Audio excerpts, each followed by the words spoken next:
Rain had come during the night and left the morning shining. Puddles in the cracked asphalt took the sky like mirrors, and Laurel Benning kept stepping over them because her sneakers had split at the sole again. The Harbor and Hearth opened at 6, but she always came at 5:40 for the quiet minutes when the coffee urns hissed like engines warming and the silverware felt cool as coins in her hand.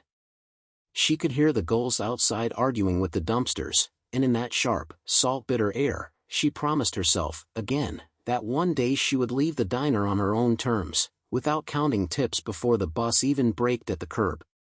She tied her apron tighter, slid her notepad into the front pocket, and tried not to think about the letter taped crooked on her apartment door, final notice. She'd peeled it off last night and smoothed it in the middle of her kitchen table as if it were a map she could read her way out of. In the Harbor and Hearth's fluorescent light, it seemed like a bad dream someone else had dreamed and left for her to hold. Laurel stacked plates, set napkins and fans, and let her hands do everything they'd learned to do when her mind was someplace she didn't want to admit. The bell over the door announced the first wave: dockworkers, early nurses, a pair of teenage line cooks from the new fusion place down on Bay Street. She smiled, poured, dodged elbows, kept her jokes clean and her coffee steady. She knew which regular took his eggs hard as pebbles and who needed extra jam because the sweet helped her swallow pills. Routine was a rope she clung to. And then the man and the boy came in. Before we jump back in, tell us where you're from. If this story moves you, please subscribe. Tomorrow, I have a special story for you. They paused just inside, rain glittering in their hair, a small universe of careful movements between them. The boy looked 11, maybe 12, with a pale blue knit cap pulled low, eyes the color of winter ocean, and a posture that folded inward not out of shyness but because his body asked it to. His hands fluttered at his sides, a language Laurel didn't speak yet but somehow understood. The man, mid-40s, in a charcoal coat that made the room look cheaper, stood half a step behind, watching the boy the way a horizon watches a ship. Laurel felt something unclench in her chest. "Morning," she said, meeting the boy's eyes first. "We saved the window for you. Gulls put on a show if you bribe them with toast." The boy's mouth twitched, interest overcoming caution for a beat. The man smiled, small and tired, as if he was always grading the day on a curve. "Window sounds perfect," he said. His voice carried money the way some voices carry music, resonance and ease, vowels rounded by expensive rooms. But there was a catch in it too, like he hadn't used it to talk to anyone but the boy in a long time. She led them to the glass that fogged and cleared with the breath of the room, slid 2 menus across like playing cards. "I'm Laurel," she said to the boy. "If you want, you can tell me your name by pointing to letters on the placemat. We've got an alphabet around here somewhere."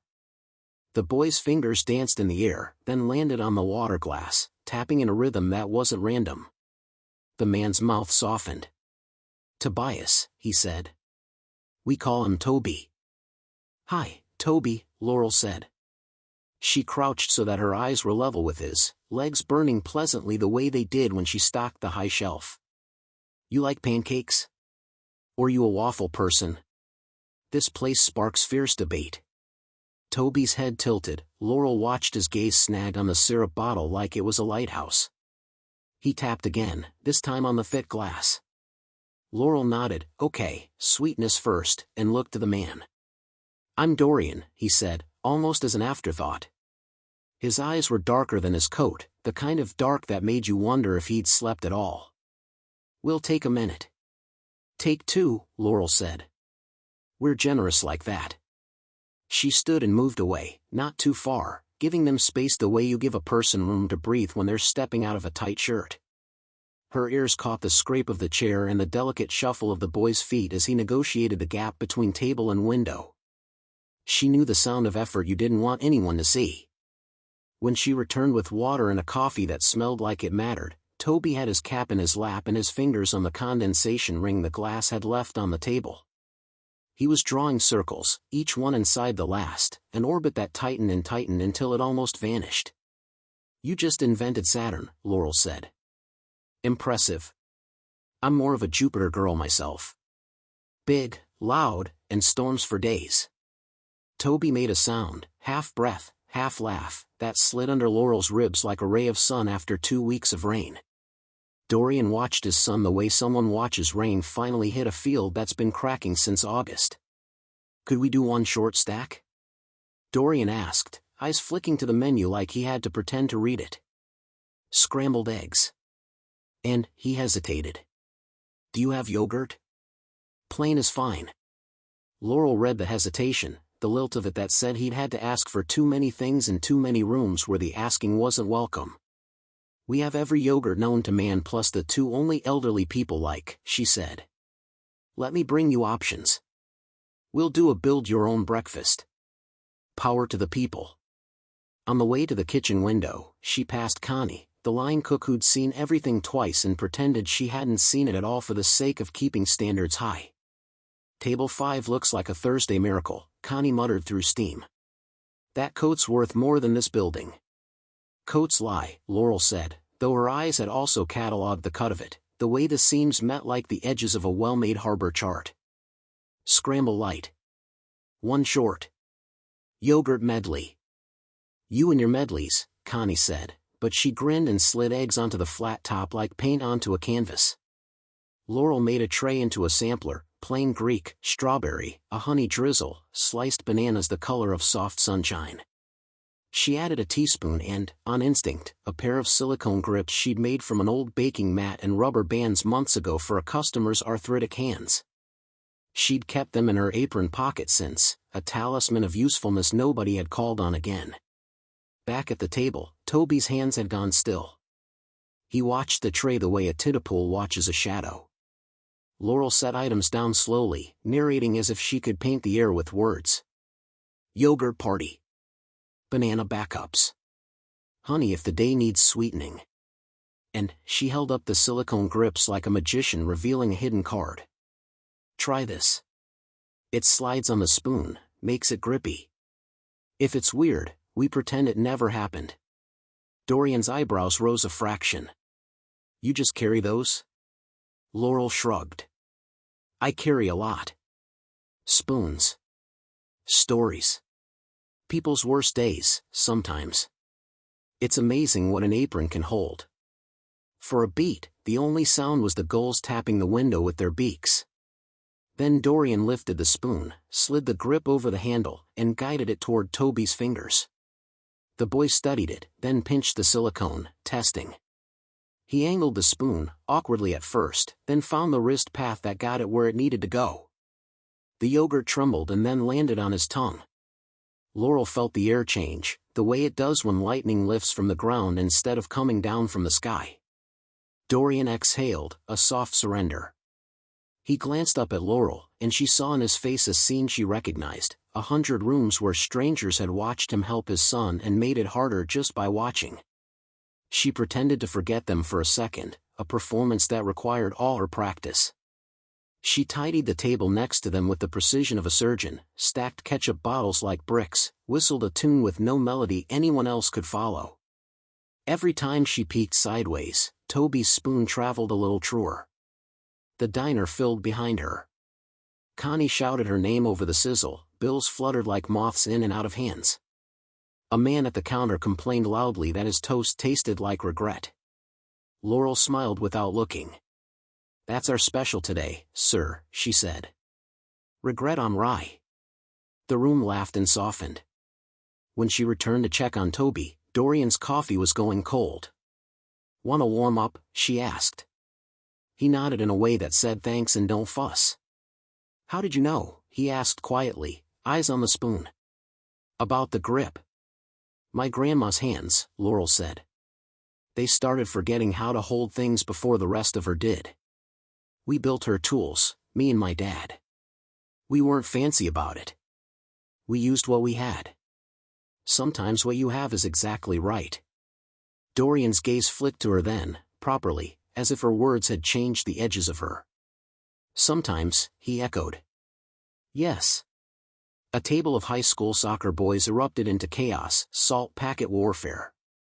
Laurel slid a look at them that had ended fistfights and revived truce between college friends who hadn't spoken sober in years. The boys collapsed into apologies. As she returned to table 5, a woman with a stroller blocked her path, craning to see Toby with the open curiosity the world gave itself permission to use around children and people whose bodies didn't obey the assumptions of strangers. "He's doing so well," the woman said, too loud. "My cousin has one like him." Laurel stepped sideways, turning her shoulder to create a shield with the deftness of a bouncer who'd learned to do it while balancing plates. "We're all like we are," she said lightly, and steered the conversation toward the woman's muffin, which was the actual reason she'd flagged Laurel down. When she reached the table, Dorian's jaw had tightened. Laurel placed the coffee down as if she were setting an anchor. "I can run interference," she murmured. "It's one of my superpowers." The cape's in the wash. The corner of Dorian's mouth did something he probably hadn't let it do in days. "He hates attention that doesn't ask permission," he said. "Most attention doesn't." "I can ask permission for the room," Laurel said. "Not for the world. But it's a start." Toby tapped his glass, 3 quick beats. It sounded like yes. A bell chimed behind the counter, "Order up." Laurel glanced toward the kitchen. Manager Manny, with his perpetual frown and mustache like a misplaced comma, was carving his way through the pass, measuring her time with a look. He loved schedules more than people. Laurel felt her heartbeat tighten against the clock. "Be right back," she told them, and slipped into the dance that kept the diner breathing. She delivered plates, fetched extra napkins, refilled milks, translated a menu item called harbor hash into human language, potatoes, onions, whatever meat Connie felt wistful about. In that little world, everything had edges, borders, names. Outside it, Laurel's life had turned into shapeless worry, the rent, the notice, the way her car coughed like a smoker scaling a flight of stairs. Inside the diner, she could draw lines and keep them straight. When she returned to the window table, Toby had migrated from yogurt to eggs, and the spoon's path had smoothed from a shaky sketch to a line you could follow with your eyes closed. Dorian sat back, not in the collapse of someone giving up but in the lean of someone allowing someone else in. Laurel set a small plate of pancakes within Toby's reachable radius and watched him glance at it, then at her, a question in the space his voice didn't use. "Go for it," she said. "I'll cut. You sail." She slid the pancakes into quarters with a knife, then into eighths, then into the bite-sized geometry of success. Toby chased one piece with the spoon, lost it, found it, his focus so absolute it made the rest of the room fall away. Manny's voice landed behind Laurel like a dull weight. "Benning." He always said her name as if it owed him money. "We're short on the south side. Your section's a mess." Laurel didn't turn. "South side is a mess because you seated a 12 top without telling me," she said evenly. "I can handle both if you let me set the table that's in front of me." Manny huffed, the sound carried a lifetime of men who'd never learned to say they were wrong. "You can set whatever if the coffee stops burning by the time I retire." "I'll aim for Tuesday," Laurel said. Manny scowled, but he moved on, drawn by the sound of a printer hemorrhaging orders. Dorian's eyes had followed none of it. He was watching his son. But Laurel felt the shift, how people like Manny made rooms hostile by 1,000 small degrees. She steadied the temperature with a smile. "Sorry. Managers are a species. We should label them on the menu." "Don't apologize," Dorian said. "Some rooms are hostile by design." Laurel met his gaze and, to her surprise, didn't look away. "I try to redesign them," she said softly. "At least while people are hungry." Toby's spoon made landfall with a piece of pancake. He lifted it like a trophy, eyes shining. Laurel lifted her hand in a small silent cheer. Dorian's throat moved as if he were swallowing something bigger than coffee. The door chimed again, and a gust of wind dragged a scatter of wet leaves across the tile. The room grew louder, fishermen arguing about tides, a tourist asking why the clams tasted like the ocean. This was not a trick question, a toddler narrating life at full volume. Laurel navigated, quietly calibrating space and time to keep table 5 intact. She wasn't the only one who'd noticed the coat. A pair of men in polished boots and identically indignant eyebrows occupied a corner booth and watched Dorian with the sharp attention of people trained to look for faces in newspapers. One of them lifted a phone, very casual, to check the weather with his camera. Laurel felt the antenna of her nerves lengthen. She moved to block their line of sight under the pretense of refilling condiments. She'd spent a lifetime choosing where to stand so someone else didn't have to be brave. You could call it small. It didn't feel small. Looking good, sailors, she said to the two men without looking at them. Bottles filled, souls empty? She made them laugh just enough to move their eyes. Back at the window, Toby had finished the short stack and was now inventorying blueberries as if he'd been hired for the job. He lined 6 along the plate's ridge, tapped each once. He hesitated on the 7th. Laurel saw the moment his wrist flickered, the spoon betraying him with a tremor. The berry rolled toward the edge. Her hand moved before she thought, just a breath, just enough to stop the blueberry's escape and give him back his strategy. She didn't pick it up. She gave it back to his reach. Toby looked at her, eyes brighter than the window, and then continued. "Thank you," Dorian said, voice almost not there. It was not for the blueberry. It was the kind of thank you that comes from someone with 100 unspoken ones behind it. "Welcome," Laurel said. "We accept gratitude as a tip.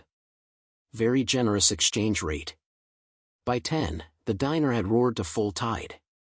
Manny burned toast and blamed the toaster, Connie burned Manny and blamed God, and Laurel set down plates with the grace of someone who could have been a dancer in another life, except dancing doesn't pay rent in a town where the ocean taxes you just for living near it.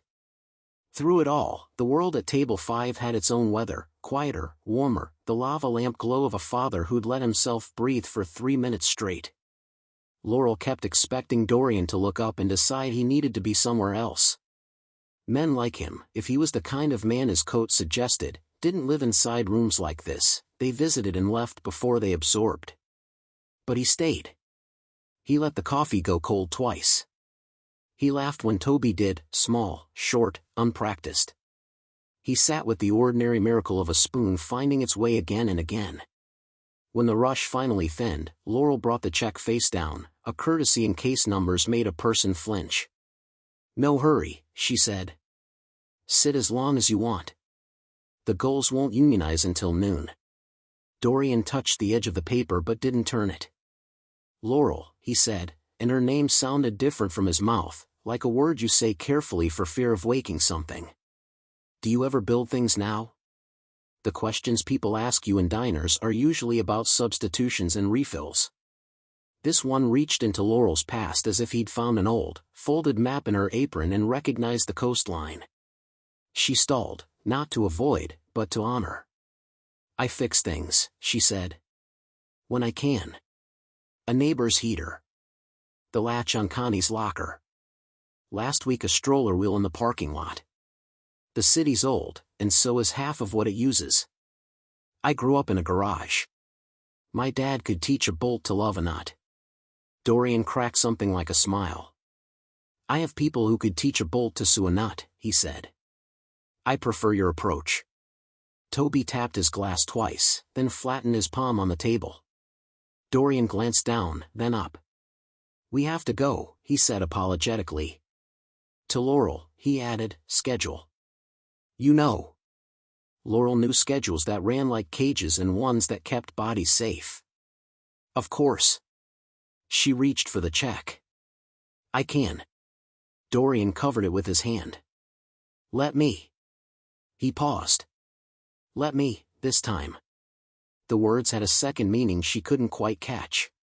He slid a black card from a slim wallet, the kind of card Manny would have framed in the office, and handed it to her.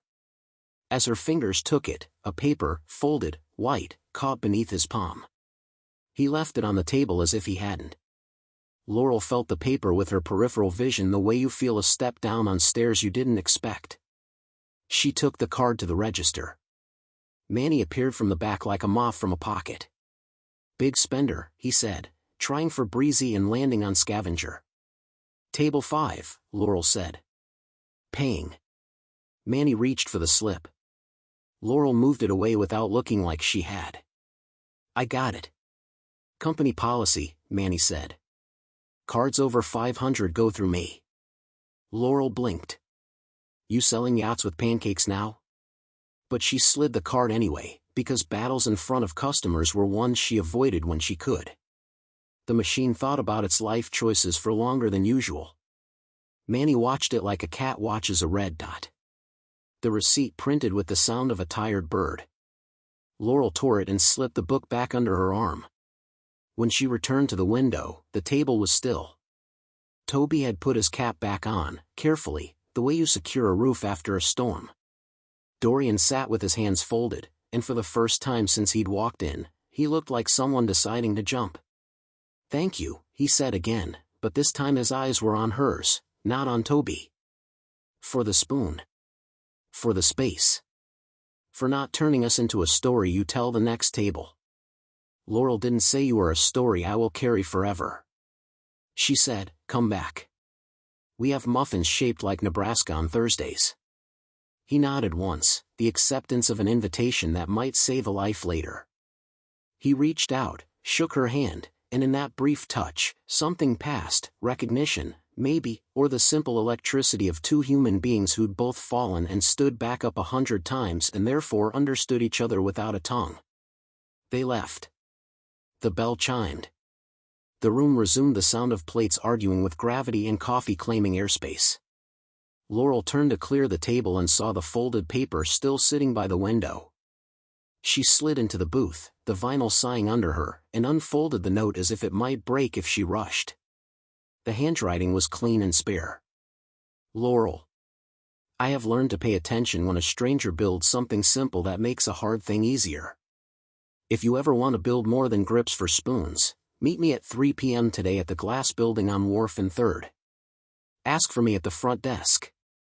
Dorian Vale. Her eyes snagged. The name was a quiver in her chest. Dorian Vale. She knew it the way you know a lighthouse's blinking sequence if you've lived in a harbor long enough. Vale Investments. Vale Foundation. The articles that used words like empire with a straight face. The man whose ships didn't look like ships anymore but like continents that moved. Laurel's heart scrambled for a steadier rhythm.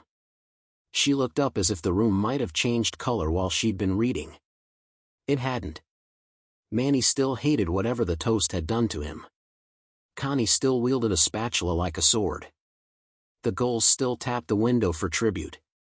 She folded the note back along its crease and slid it under her notepad the way she'd once slid Polaroids of engines she brought back to life under her pillow so she could dream about them properly.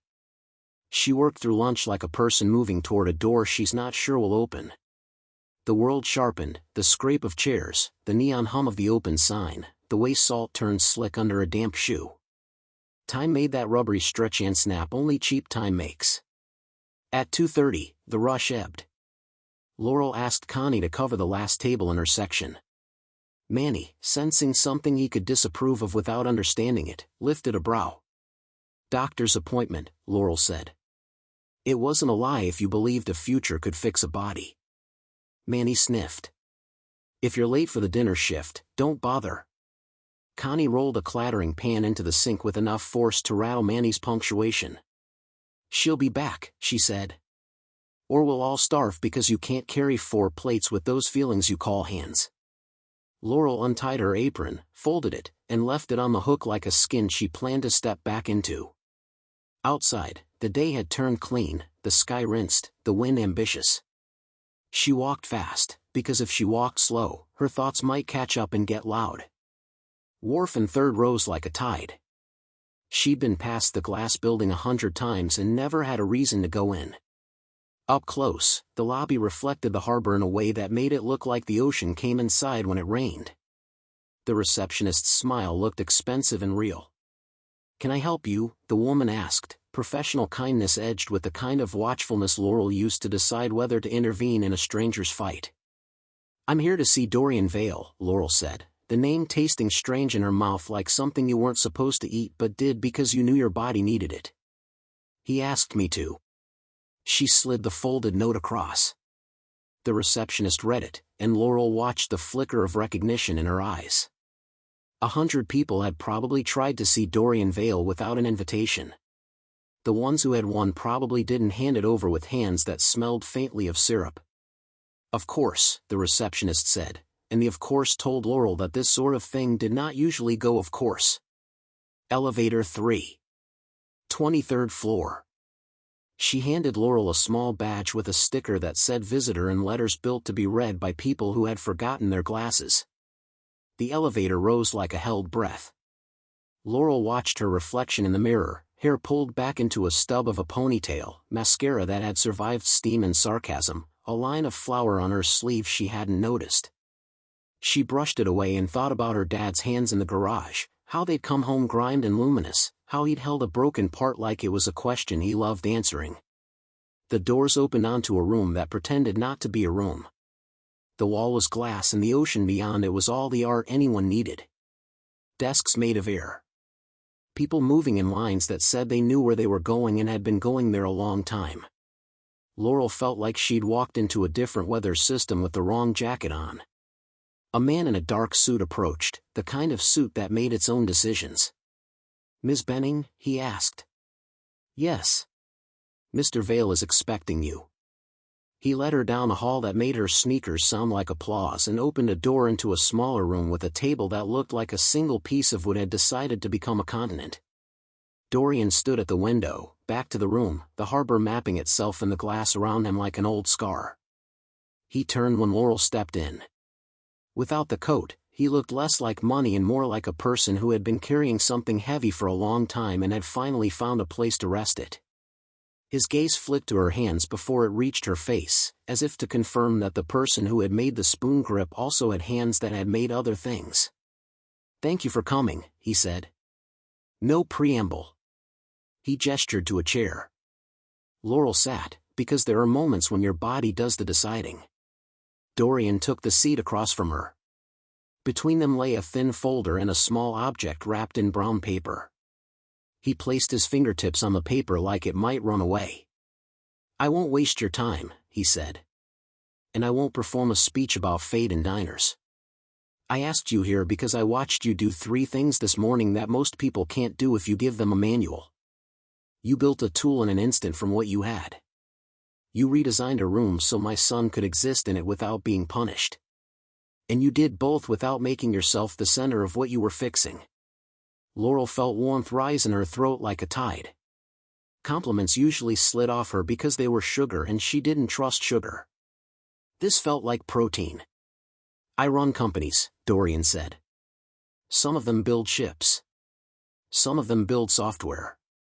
All of them eat money and spit out more if you feed them right. But the only thing I care about is my son and the rooms he has to move through. I have spent money you cannot imagine to make those rooms work. Half the time the money makes it worse." He unwrapped the brown paper.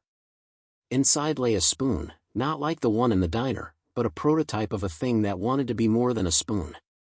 The handle was weighted, the bowl angled, the grip textured like the pads of a human thumb. "We've been trying to build this," he said. "For him. For others.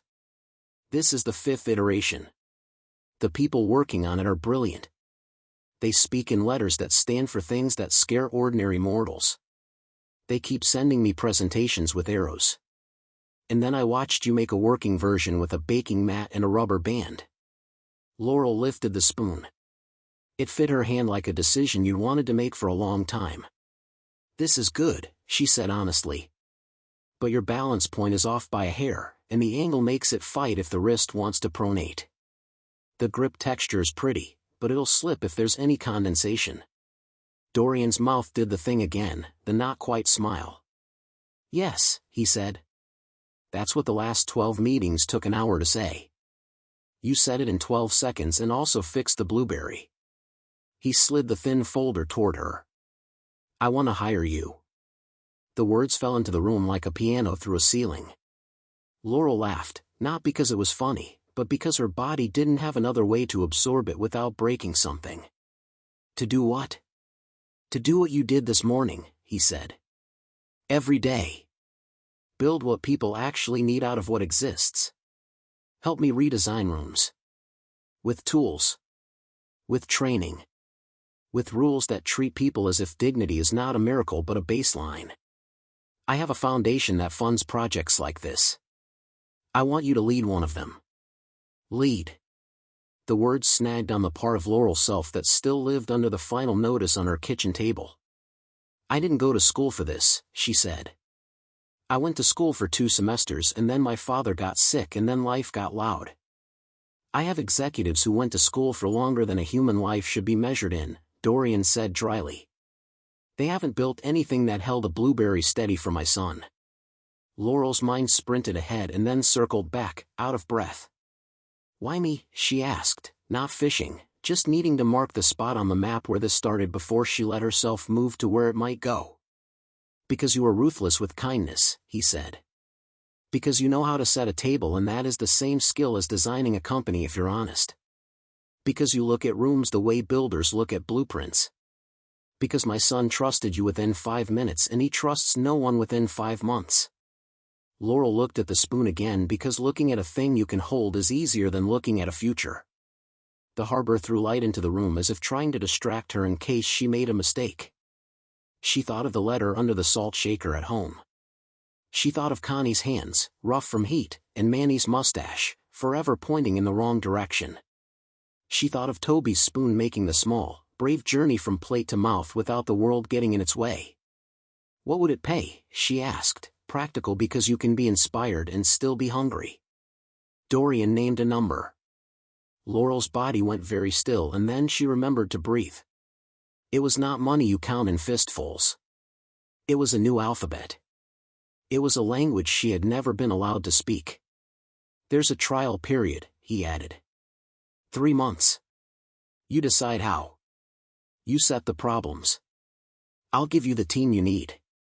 The only metric that matters is whether Toby, and people like him, eat pancakes without a stranger thinking that's a miracle. Laurel's fingers tightened around the spoon until the texture imprinted crescents into her skin. She was not used to being handed anything but dishes. She wanted to say yes with a speed that scared her. She wanted to say no so she could keep the world she knew from changing into something that might love her and then leave. She heard her dad in her head, oil on his breath, humor in his bones. Kid, when a bolt won't turn, you don't give up. You change the angle. You get smarter than the stick that's stuck. I need to be honest about something, Laurel said, because rooms redesigned by lies don't hold. I have things. Late rent, a car that sings in the wrong key, a boss who counts my breaths. If this is a kindness that ends quickly, I can't survive it. If this is a test, I don't want to pass it. I want to build a life that doesn't depend on the next table paying in cash. Dorian listened like listening was the skill he valued most in a world where everyone valued talking. It's not a test, he said. It's a door. I can't promise what's on the other side except work that matters and the chance to sleep without hating myself. Laurel set the spoon carefully on the table so she wouldn't drop it. Then yes, she said. Yes, but I want to see the workshop before I sign anything. And I want to meet the people I'd be working with. And I want to bring in a friend from the diner for a day so she can tell me if I'm dreaming. Dorian's not-quite smile became something that could live outside a conference room. Good, he said. Come see. Today, if you want. The lab is 2 floors down. And bring your friend next week.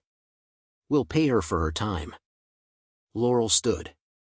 Her legs remembered how to carry someone who had just moved a weight from one shoulder to another.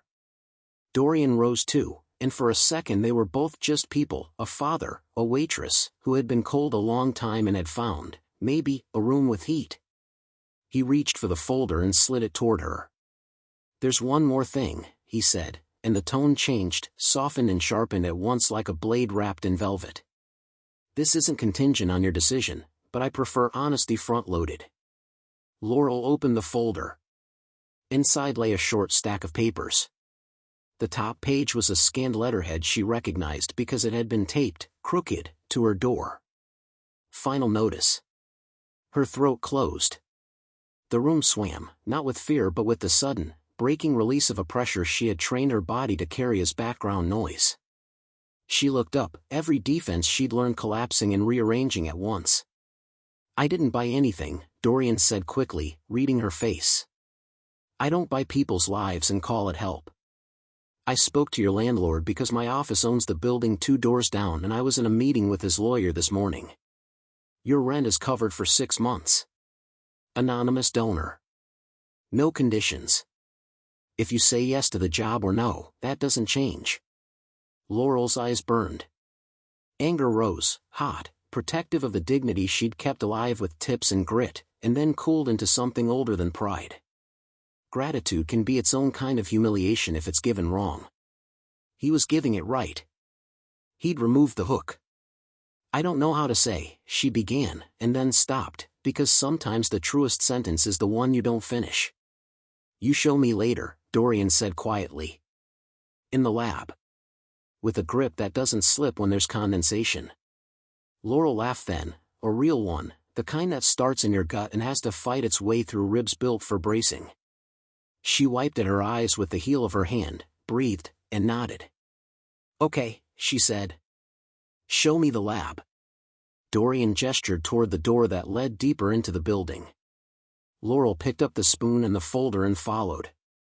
The hallway beyond was lined with glass rooms where people bent over work that hummed.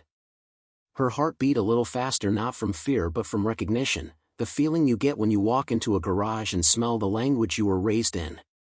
They passed a room where a woman adjusted the torque on a tiny motor, another where a man used a 3D printer to berth a hinge. Laurel's fingers twitched with the phantom of a tool. She wanted to ask 100 questions. She wanted to start unscrewing the bad angles from the world. Dorian paused at a door with a keypad and a sign that said access restricted in a font that had never worked a shift in a diner. He entered a code, the lock clicked, and the door swung in on a breath of clean heat. Inside, a table waited. On it, devices that looked like silverware had gone to college. Prototypes in different stages of becoming. A row of handled cups with weights hidden like secrets. A portable ramp folded like a promise. On the far wall, a pegboard held tools Laurel had known by touch since childhood. Dorian stepped aside and let her cross the threshold first. The moment her shoe broke the room's line, a voice, young, tentative, floated from the corner. Dad? Laurel turned. Toby sat at a low workbench in a wheelchair, a lap tray in front of him. His eyes were bright, as if he'd been waiting for the kept promise of the morning to walk back into his day. He lifted his hand. The spoon he held was wrapped in a strip of silicone with rubber bands looped at the ends. Laurel's heart climbed into her mouth. Toby tapped the spoon twice on the tray. Then he did something Laurel had not yet seen him do, he met her eyes and held them. Dorian's voice was steady. He wanted to help show you.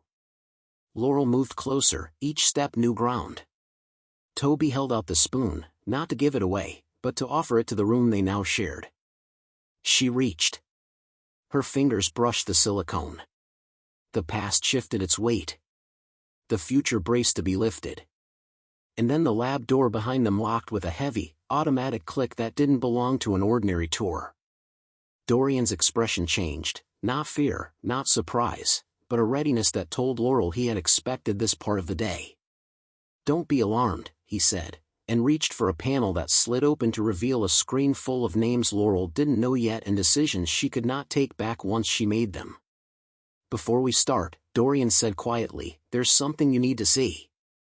This story took us a long time. If you like it, subscribe. Now, back to the story. The panel came alive in a grid of soft blues and clean white lines, a control surface that looked like the ocean had learned to speak in diagrams. Laurel stood with the folder under one arm and the prototype spoon in her hand and felt the room tilt, not with fear, but with the precise lean of something about to launch. On the screen, a schedule, a roster, names with initials after them, and a title in the corner, Harbor Project, Pilot Day 0. Dorian's voice stayed low, measured. We've been building in private to protect Toby from the noise, he said. Today was supposed to be a lab day. Then the men with the boots followed us to the diner. Laurel pictured the corner booth, the polished boots, the weather checks done with cameras. Who are they? Board observers, Dorian said. Some want this to succeed because they think it's right. Some want it to fail because they're afraid of what happens when right costs money. I invited them to watch the lab, not our breakfast. They brought the outside world into the room. So we lock the door and we make the room ours again. Laurel nodded. Okay. What do you need me to see? He tapped a tile on the screen. A live feed opened, the lab's second bay, where 4 people in build aprons and gentle hands stood around a table set with the kinds of objects that decide whether someone's day goes bad at 7 a.m., utensils, cups, medicine droppers, toothbrushes, a stiff zipper on a jacket that always fights. This is our team for today's pilot, Dorian said. Ava, mechanical engineer, former machinist. Priyanka, OT by training, can read a wrist like a river. Luis, materials, can coax grip out of anything. May, industrial designer who hates pretty objects that lie. He touched another tile. A second feed showed a conference room crowding with suits. Laurel recognized one of the boots from the diner. He looked somehow more misplaced without the smell of coffee. They're here, Dorian said. They'll watch through glass. They'll ask questions. They will use words like liability and exposure. They will say the word optics until it stops sounding like a word. I need the thing that happened in your diner to happen here, in a way they can't dismiss as an anecdote. Laurel thought of Manny's voice like a weight on her back and of the woman with the stroller and of Toby with his spoon like a compass. So we make a room that works and let them see it work. Yes. Dorian glanced toward Toby, who still held the silicone-wrapped spoon, waiting, patient as a lighthouse. But we do it on Toby's terms. He's not a demonstration. He's the reason. Laurel set the folder down and breathed through her shoulders the way her dad had taught her when the bolt wouldn't turn. Then let's start by asking him, she said. She knelt a little to meet his eye line. Toby? Do you want to help us test some stuff to make other rooms as easy as the window at the diner felt? Toby tapped the tray once. Then twice. Then he pressed his tongue to his upper lip and nodded, careful and exact. Okay, Laurel said. We'll go slow. We'll stop if it gets noisy. Dorian's hand found the panel again. I'll bring the team in, he said. Will you run it? Me? Laurel heard how it came out, half laugh, half alarm. You understand the weather of a room, Dorian said simply. They understand the math of the tools. We need both. Laurel let the words find their balance inside her. Then she nodded. Let's run it like a breakfast rush, she said. Stations. Small wins first. No heroics. Dorian touched the intercom. Ava, Priyanka, Luis, May, Bay 1. Bring the handled cups, the weighted prototypes, and 3 versions of the angled spoon. We're on pilot. The door hissed and the team came in like the tide, focused, quiet, the kind of people who think with their hands. Ava, a woman with forearms like evidence, offered Laurel a nod that felt like a handshake. Priyanka's eyes went to Toby and softened. Luis carried a tray that sang softly against his chest with the music of metal. May moved like a line that knew where it ended. Dorian made quick introductions. No one lingered on titles. Laurel liked them immediately because none of them tried to make the moment about them. Okay, she said, taking the room the way she took a section at the diner when the printer was screaming. First challenge, lift, load, travel. Blueberries will be the final boss. We start with weight and angle. Priyanka, can you read his wrist today? Priyanka crouched by Toby with the respect of a person approaching a river she intended to cross. Toby, can I touch? She asked. He tapped yes. She gently guided his forearm through its motion. We get a small pronation early, she narrated. A tremor when he pushes past the midline.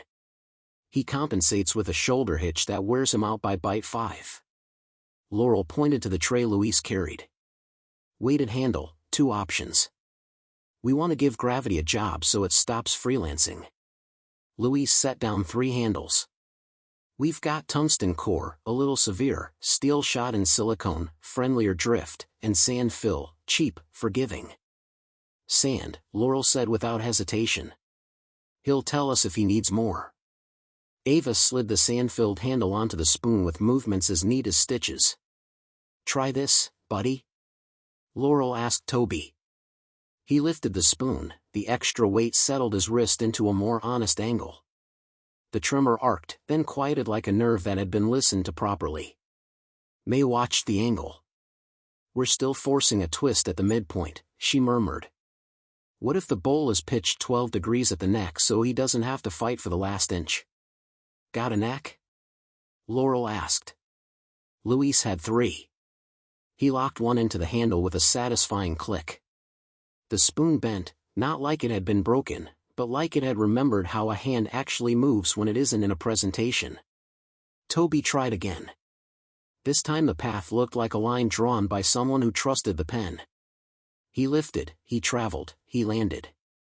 Yogurt made its quiet, triumphant arrival. From beyond the glass, a shift in the temperature of the watching room, suits leaning forward because you cannot help it when something that didn't work suddenly does. Laurel didn't look at them. "Small win," she said softly. "We bank it." They moved through stations the way Laurel moved down an aisle with 4 coffee pots, zipper pulls that answered to a hook instead of a pinch, a cup with a slosh-damping interior that made liquids behave like good citizens, a toothbrush handle you could loop to your palm so dropping wasn't a drama. Each time Toby tried, Priyanka watched the micro-adjustments, Ava tuned the tolerances, Luis swapped a material, May shaved a flourish that belonged on magazines not in mouths. Laurel kept the room's weather warm. She adjusted how close people stood without saying move.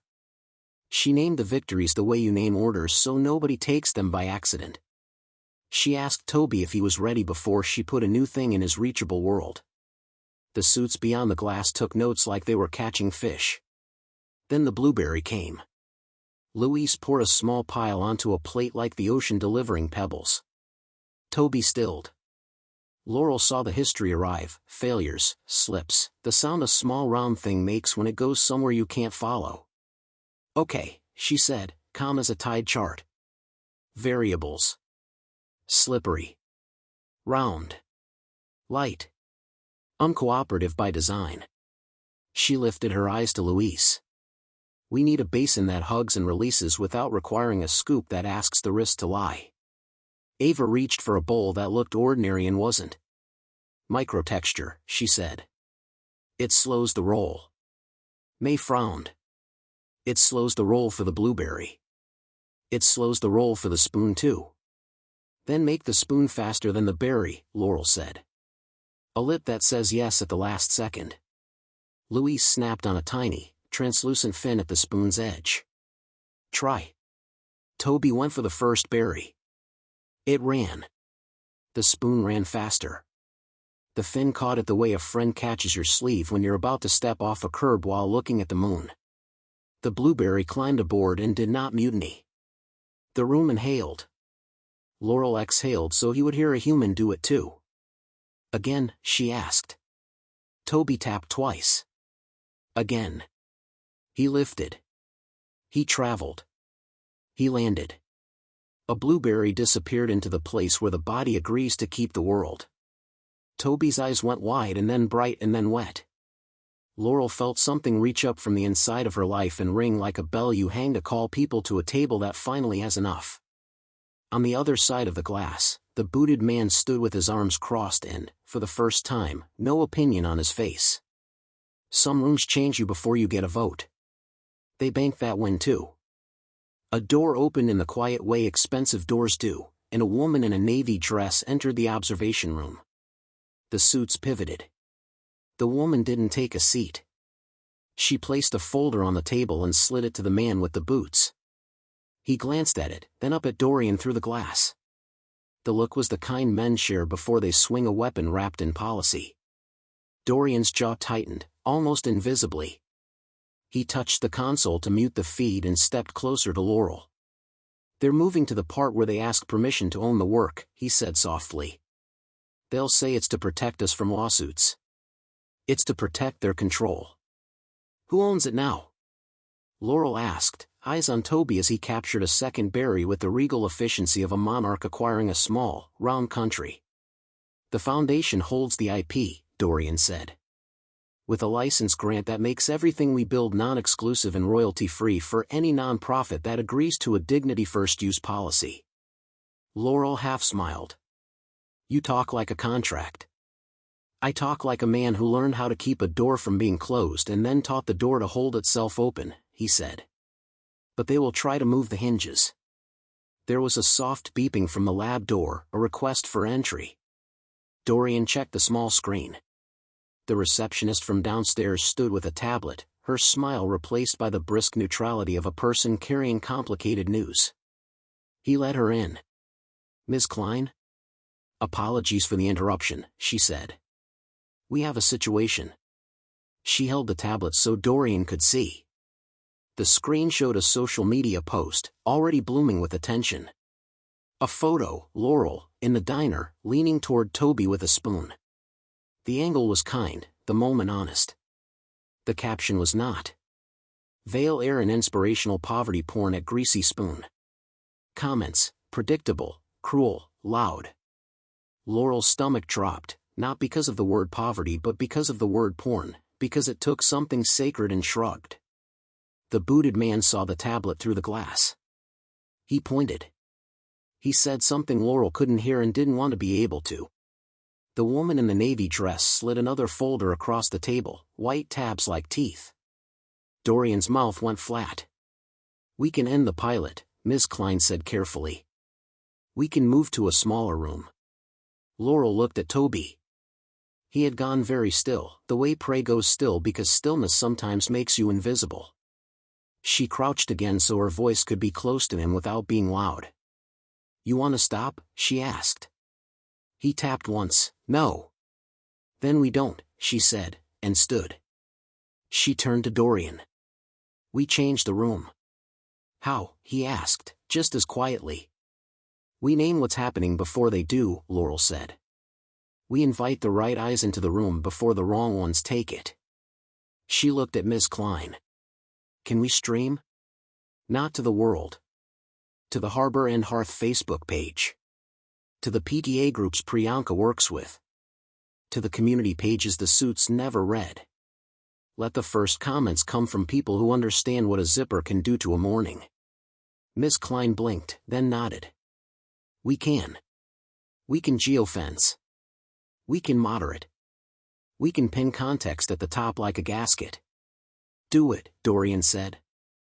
Ms. Klein's fingers moved fast. The lab cameras adjusted their angles.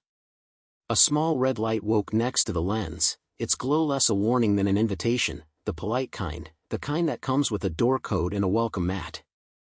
Laurel took a breath that touched her shoes. Then she looked through the glass at the suits and at the booted man and at the navy dress, and then past them to the reflection of the harbor in the window, the place where water and light pretend to be each other until you can't tell which is which. Hi, she said to the camera, voice steady. I'm Laurel. I work at the Harbor and Hearth. I meet a lot of hands every morning. Today we're in a lab trying to make spoons and cups and zippers that behave. We're not interested in miracles. We're interested in mornings that don't break people before 8. She glanced at Toby. This is Toby. He's not an example. He's a kid with a very particular wrist and a very specific patience. If you're here because you love someone whose morning breaks early, you can stay. If you're here to compare, perform, or score points, the door is right behind you and also the back button works. Comments began to pop like buoys. Laurel didn't look at the words. Ms. Klein was filtering the current, but she felt the temperature change. The room that had held suits now held neighbors, teachers, aunties who knew the weight of a toddler on a hip and the bite of a seatbelt buckle on a cold day. Okay, Laurel said. Blueberry, third pass. Toby lifted. He traveled. The spoon fin did its quiet grab. The blueberry surrendered. And in the comment stream, 100 small exhale emojis marched by like a parade no one would ever make for them in the big rooms. The booted man raised a hand through the glass, a signal that said, I would like to pretend your stream isn't happening and ask my questions anyway. Dorian hit a button that opened an audio channel to the observation room. We'll take questions at the end, he said. Please hold. The man didn't lower his hand. The navy dress woman put a palm on his sleeve. For a heartbeat, the old hierarchy fought with the new room. Then it settled, not because the suits agreed, but because the room had made new rules and the suits were inside it whether they liked it or not. They finished the pilot with a final station, ramps. May unfolded a portable ramp no wider than a deck of cards when closed and no heavier than a cat. Toby watched, fascinated, as the ramp became a path where there had been a step. Laurel watched the comments fill with people naming the single step that had turned into a wall in their lives, the curb at the pharmacy, the lip into the church, the door saddle to the library. When it was done, Laurel thanked the viewers the way you thank a room that has chosen to be kind. Ms. Klein ended the stream. The air changed back to lab, quieter, warmer. Dorian clicked on the audio to the observation room. "Questions," he said. The booted man stood, his voice as polished as his shoes. "Mr. Vale," he said, "we appreciate the demonstration. However, the optics." "Laurel already handled optics," Dorian said. "Try another word." The man flushed. "The liability exposure, placing untested devices in the hands of a minor without parental consent." "I'm his father," Dorian said, not raising his voice and somehow narrowing the space between each word so they couldn't be pried apart. "You just watched a protocol with occupational therapy oversight and a team with more cumulative hours of tool time than the entire legal department." The navy dress woman spoke before the man could reload. "No one is arguing impact," she said. "We're arguing governance. You open source the IP. The Foundation's charter allows it, the company's shareholders do not benefit. Why should they support something that cannot be owned?" Laurel felt a spark in her throat. She stepped toward the glass, not like a threat, but like a person approaching a counter where she'd been told to take a number. "Because not everything that saves a life has a margin," she said. "Because if your portfolio can survive a storm at sea, it can survive a spoon in a stranger's hand. Because if you want Toby to eat without the world calling it a miracle, you have to make the world where it isn't." Silence. The sort that isn't empty, but full of a building deciding whether to deserve its view. The navy dress woman's face changed, just a fraction. She nodded, once. Not surrender, respect. The booted man sat down, not because he'd been beaten, but because he'd been moved an inch closer to where he should have been all along. Dorian ended the channel. The room softened back to people. He turned to Laurel. "You just chaired a board meeting from a lab," he said. "I prefer counter service," Laurel said, and her body finally remembered it could laugh without asking permission. Priyanka wheeled Toby a little closer to the table with the ramp prototypes. "You did good," she told him. Toby tapped twice, then patted the silicone on the spoon and pushed it gently toward Laurel. "For me?" she asked. He tapped once. "Yes." She took the spoon with hands that had learned to receive as well as to carry. "I'll bring it back," she said. "Upgraded." Ms. Klein re-entered, tablet in hand, eyebrows expressive in a way that made Laurel trust her even more. "The stream is doing well in the places we wanted and ignored everywhere else," she reported. The diner owner just commented Laurel is late for the dinner shift with 3 frying pan emojis. "I assume that's not a legal threat." Laurel winced. "Manny." Dorian glanced at a clock Laurel hadn't noticed, the kind that told time in gentler numbers. "Go," he said. "Come back tomorrow. Or tonight, if you want to see a workshop after hours when the room tells you its secrets." "Tonight," Laurel said before fear could get its shoes on. "But I have to keep my job until I trade it in properly. I won't ghost a room I fed." Dorian nodded like she'd given the correct answer on a test she hadn't known she was taking. "We'll walk you out." They went down together, the elevator a small, private weather system where Laurel could feel her life condensing into range she might finally be able to drink. In the lobby, the receptionist gave Laurel a look that said both "I saw the stream and also I will not make a thing of seeing the stream." Outside, the harbor wind had sprinted into afternoon. The gulls were back at their shameless work. At the diner door, Laurel paused. "If Manny has a tantrum," she began. "People who measure their worth by control have a narrow toolkit," Dorian said. You have more tools.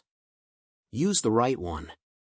Laurel pushed through the bell's jingle into the smell of onions and a life she could suddenly see around the edges. Manny spotted her and tapped his wrist, eyebrows spelling out lecture. You walked out, he said as she tied her apron. You don't walk out. I took my break, Laurel said. And I warned Connie. Connie isn't a clock, Manny snapped. Connie, from the pass, I can be if you wind me. Laurel lifted a tray. Seat me the west side, she told Manny gently. I can clear it in 20. You'll look like a hero. He hesitated, caught between scolding and greed. West side, he grunted. She moved. The muscle memory rose like a choir that had been warming up in her bones all day. She refilled, she reset, she redesigned tiny rooms within the bigger one. 2 moms with toddlers got the corner that trapped fewer flying peas. An older man with trembling hands got a mug with a loop and a saucer to catch the quake. A teenage couple got the booth with the heater vent that always made people say, "Oh, cozy," and forget their phones for 6 seconds. In the lull just before the dinner rush, the bell chimed and the corner booth grew 2 polished boots and a navy dress. Laurel's heart stuttered and then laughed at itself. Different boots, different dress.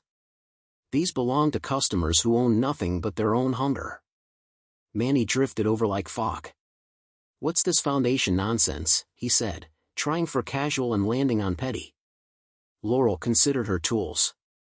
She picked the one called honesty, the one her father had said didn't fit every bolt but never stripped one. I'm taking a job, she said. A trial to start. It's work I can be proud of. I'll give you 2 weeks if you want them. I'll give you 4 if you stop pretending the toaster is plotting against you. Manny opened his mouth. Closed it. Looked at the west side, empty and shining. Looked at Connie, who was watching with the same expression she used when a frittata tried to burn. 2, he said. And don't let your special billionaire put us on TV again. We don't have permits. Laurel snorted. I'll file a form with the Bureau of Stories. She worked the shift. She texted Dorian on a number Ms. Klein had quietly placed in the folder. Heaters hum. We'll come at 9. Laurel. A minute later, we'll be here.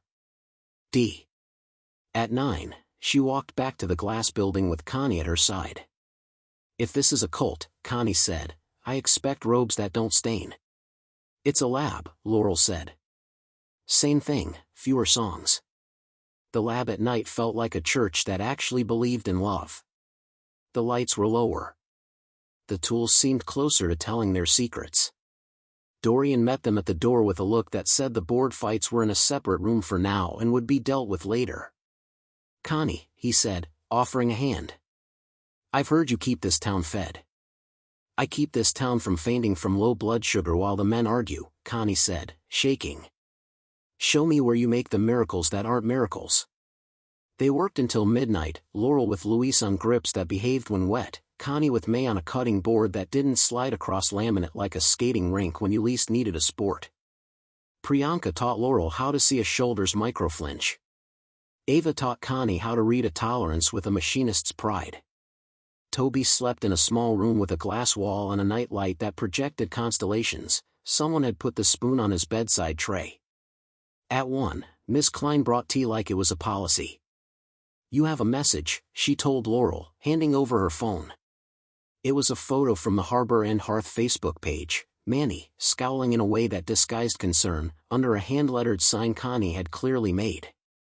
Harbor Project Breakfast, Saturday 10 a.m., pay what you can, tools that make mornings work. Beneath it, comments from people with names Laurel knew, from their orders, from their medicine schedules, from the particular speed they used to cross the tile when it was wet. We didn't decide that, Laurel said, a little alarmed. You started it, Connie said. We decided the rest. Dorian leaned against the workbench, tired in the way that makes a person more human not less. We'll cover the cost, he said. The foundation will pretend to be a generous stranger.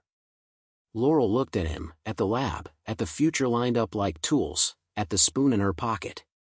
Don't pretend, she said. Just don't put your name on the sign. Put Toby's. He nodded. We'll put Toby's. Saturday came like a tide you could set your watch by. The diner filled with people who did not normally ask rooms to be kind and people who had long ago stopped expecting it. Laurel ran a station by the window that wasn't a table anymore but a tiny lab. Priyanka and Luis sat up beside her. May turned a corner booth into a demonstration kitchen. Ava installed a handrail at the step that had tripped half the town and been called character. Dorian stood at the back, under the clock that had told Laurel when to rotate coffee for years, and didn't try to be center anything. Toby sat by the window with a sign someone had lettered in careful, dark marker, "Ask me about my spoon." People asked. People tried.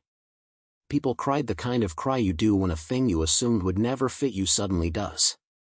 Manny pretended to be annoyed and then installed a ramp with Ava and declared it had been his idea all along. Connie ran the pass like a maestro. Someone donated money. Someone else donated a story. By noon, the suits would have called it a PR event. Laurel called it a morning that didn't break people before 8. The booted man walked in at 11. Laurel braced, then she watched him stand by the door as if he were checking whether he could be the kind of person who belonged in this room. He looked at Toby.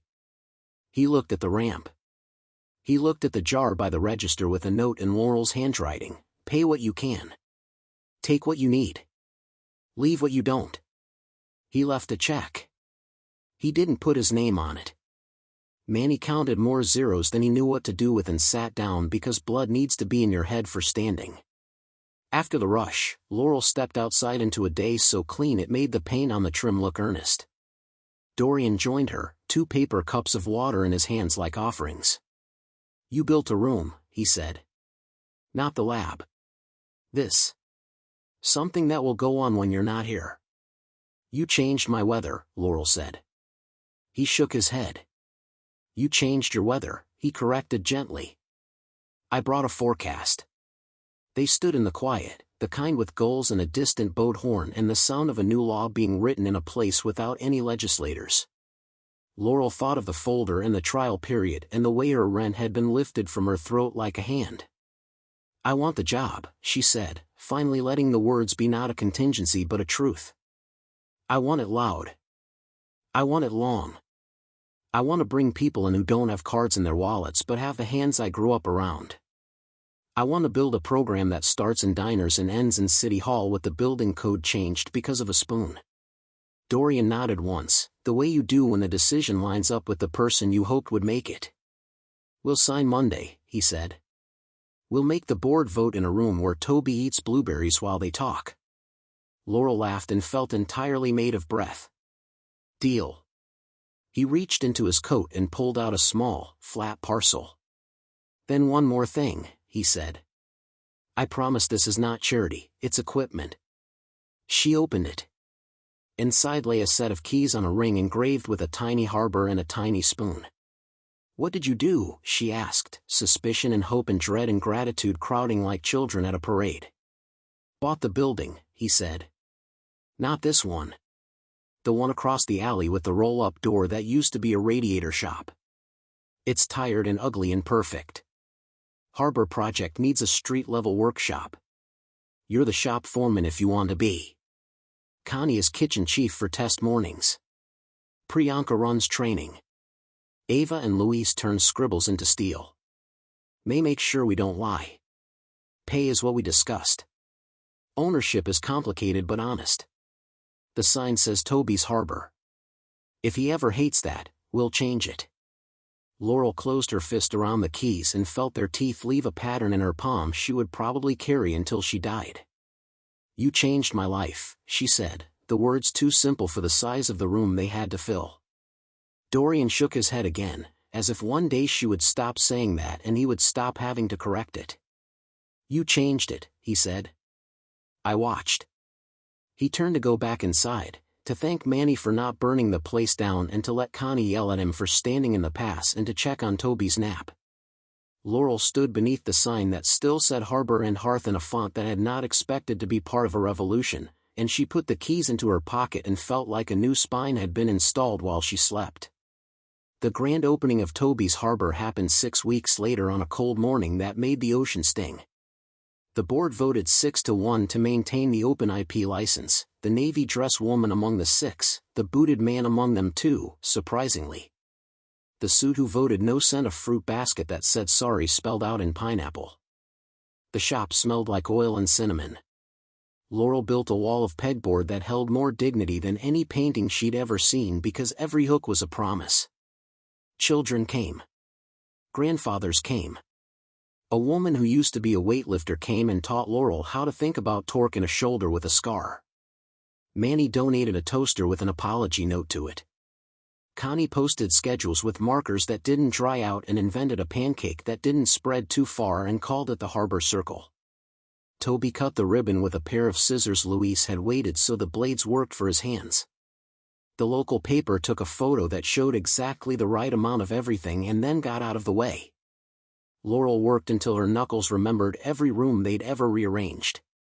At night she went home to an apartment where the final notice had been replaced by a calendar with rent dates that arrived and then left without dragging her with them.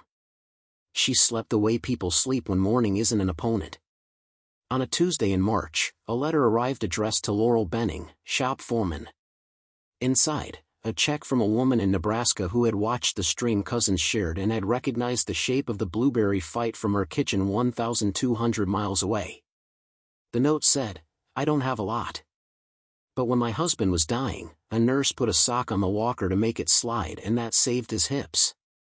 People like you belong and charge more."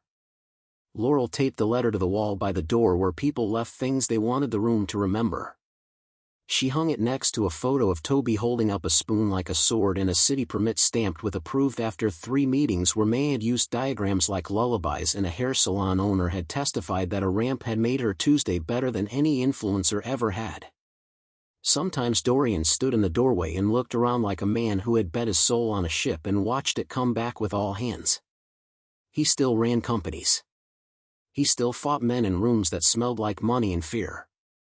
But he also fixed chairs with a hex key in his pocket and learned the names of people who had never been invited to say theirs into a microphone before. On a night in June, he came by after closing with coffee and the look of a man about to ask for something he knew would be heavy. Laurel was sorting silicone grips by size and story. Toby was asleep in the office with a blanket that had goals on it. "We have an offer," Dorian said, sliding a folder across the workbench. "A partner across the ocean. Manufacturing, distribution, training. We can scale this beyond towns that smell like salt. They want you to lead the rollout." Laurel's heart packed a small bag without asking her. "Leave?" she asked, not already mourning, just checking if the word meant what it meant. "Travel," he said. "Learn, teach, return. And train 3 people to be you while you're gone so the room holds." Laurel turned the spoon in her hands, the way you turn a question. She saw rooms she hadn't met yet, rooms with steps that were still walls and cups that still sloshed like they owned the place. She saw Toby older, a teenager with a taller chair, bored by board meetings because nothing blows your mind when you've watched your own town change. "Okay," she said, and then laughed because she was the kind of person who said okay to life now. "But we start with the diner down the coast with the cracked tile and the corner booth that traps peace." They sent a letter. "They're waiting."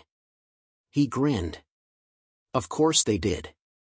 They worked late that night, building a list that looked less like global expansion and more like a recipe for mornings that don't break people before 8 in 100 different languages. Laurel wrote each city in block letters that made them real. Dorian wrote the word gratitude at the top and underlined it because gratitude can be a policy if you write it into the bylaws. When she finally walked home in the thin summer dark, Laurel cut through the harbor path. The water lay black and bright at once, the way truth looks when it stops trying to be polite. She took the keys from her pocket and they chimed. In a window above, a woman she didn't know held a spoon with a rubber band looped around it and fed an old man who didn't see her and did at the same time. The world had always been full of this. Now it had a sign on the door that said "Come in." Laurel stood there a long time and let the wind move through her like new blood. She thought of her father and his gentle, stubborn hands, and of her grandmother and the tools they'd built, and of the day in the diner when a man in a coat had walked in carrying a weather system he didn't know how to live inside, and a boy with eyes like winter ocean had hired the room to be kind. She thought of the blueberry. She smiled. The work would be endless. Good.